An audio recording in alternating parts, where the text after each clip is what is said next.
up in Mebane, have lived here now for 30 years, and have seen Mebane go from a town of 2,500 to 18,000 people. I wanted to reminisce just a little bit today, and I wanted to talk about the Roses store here in Mebane. My Aunt Mary Jobe, was the manager of the Roses store for quite a few years. When I was about 15 and a half, my aunt asked me one day, she said, Jackie, she said, why don't you come to work at Roses and work on Saturdays and during after school and on holidays? And I said, sure, it sounds like fun. The first day I went to work, she said, I want you to start working in the hardware section. And she said, I want you to work in every department and learn the process. So I started working with a lady named Gaitha Neese, and she managed the hardware department, and I liked her. She was very thorough and had been there for quite some time.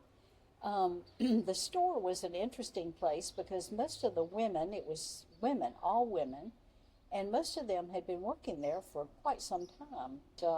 There was a lady named Virginia Yates, Carlise James, Gaitha Neese, Fannie Holt, Maureen Mills, and Maureen helped my aunt in the office. It was a fun place to be and a nice place to work. I think the money that I made, I believe, was about 60 cents an hour.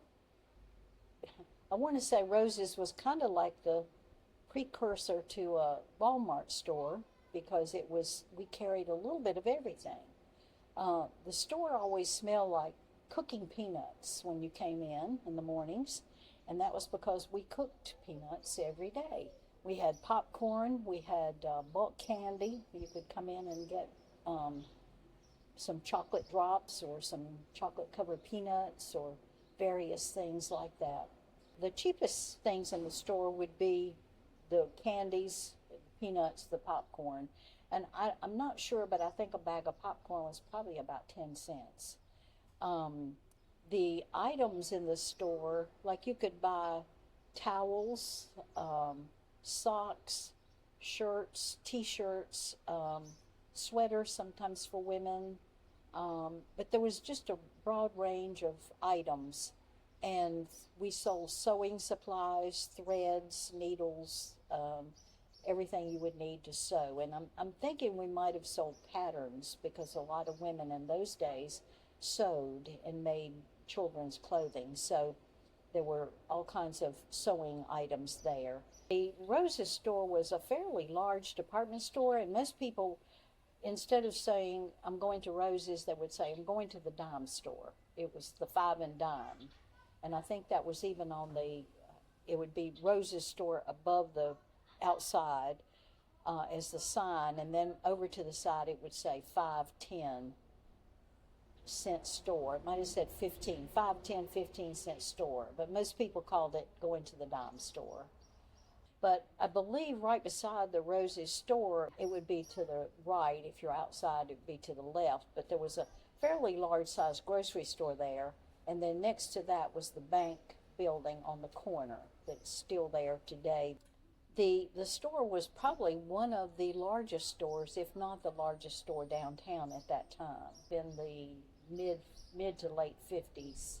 When I left the store to go to college, most of the people that I had started out working with were still there. They were still working in the store.